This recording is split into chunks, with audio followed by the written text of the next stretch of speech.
his annual State of the State address. The governor addressing multiple issues, including plans to put money in taxpayers' pockets. CBS 46 Capitol reporter Haley Mason live at the state capitol with that story. Haley, a lot of folks wanted to hear just how he plans to do this.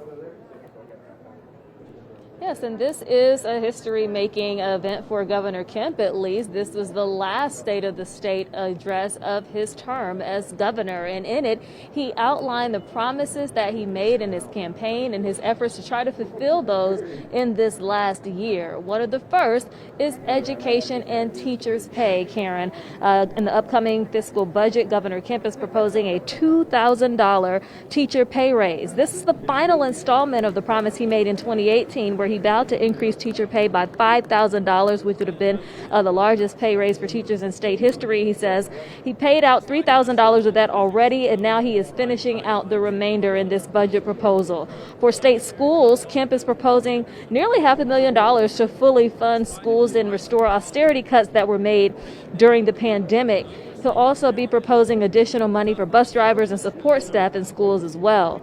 To fight crime, he's proposing funding a new anti-gang unit in the Attorney General's office.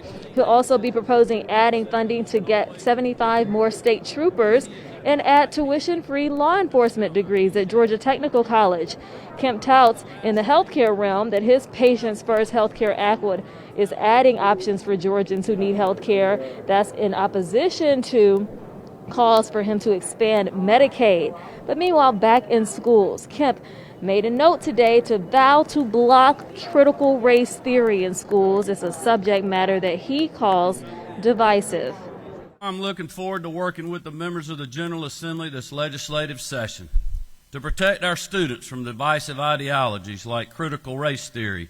In addition, my amended fiscal year 2022 budget will recommend a one-time pay supplement of $2,000 for full-time state-funded instructional staff, school support staff, and school administration, and a $1,000 one-time supplement for school bus drivers, nurses, nutrition workers, and part-time employees.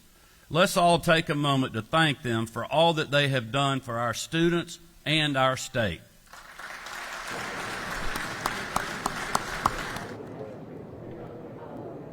And of course, that news getting a round of applause for people who are in support of the education system in Georgia. I'm about to talk to the Georgia Educators Association in a few minutes about their response to those pay increases and some of the things the governor mentioned. But Democrats, of course, they do not support a lot of what he mentioned. They're going to give their response coming up at 12:30. We'll bring you that coverage later on this afternoon. We're now reporting live inside the state capitol. Haley Mason, CBS 46 News. All right, Haley, thank you so much.